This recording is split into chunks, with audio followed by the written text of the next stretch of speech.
Hello guys, good morning. I'm thanking Lord for these blessings, guys. Our plants in the rooftop garden are flourishing. They're now ready to harvest, guys. Different kinds of vegetables. We were able to raise radish on empty containers, guys. They are now ready to be harvested. We have some pechay here, pechay. We have malunggay, green beans, tomatoes,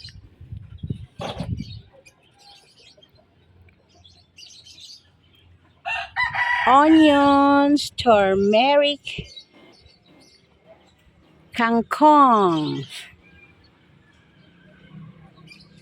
string beans, and we have some taro, guys. Or saluyot of seeds now, ready for planting.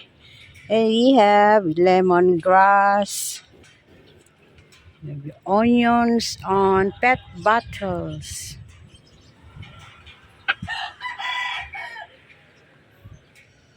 So guys, let's plant, guys. We have bitter gourd, or we call this ampalaya. Eggplants here, guys. We have saluyot, okra, or ladyfingers. And we have some peppers. They're now fruiting, guys.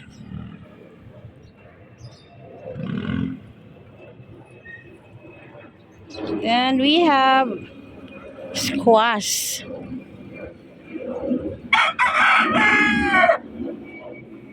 We have kale, guys. Kali or kale. Yes, thank you for watching. We have alogbati here. Had a malong, guys. Hope to inspire people that gardening is possible, even on our rooftop.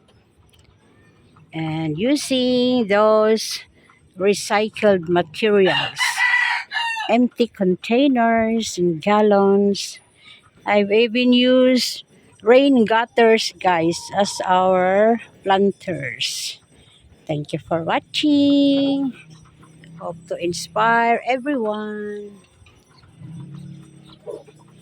With a small space on the rooftop, guys, we have produced lots of vegetables for our family and friends. We can give some of them, guys. Thank you for watching.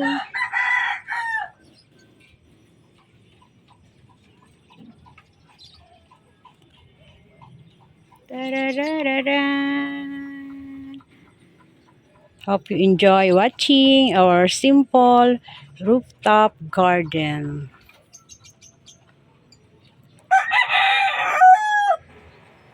We have some chickens here.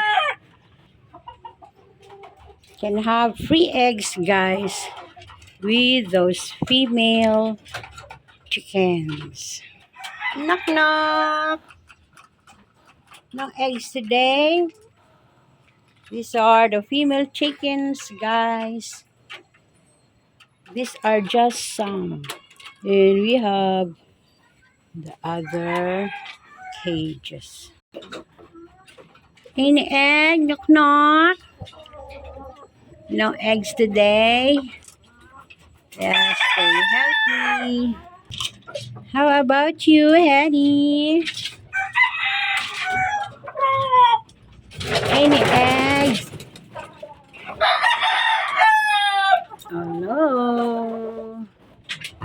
dark in here. Thank you for watching. Ta-da-da. Thank you, Lord, for the blessings. And thank you, everyone. Let's plant, guys. And have free food. Bye.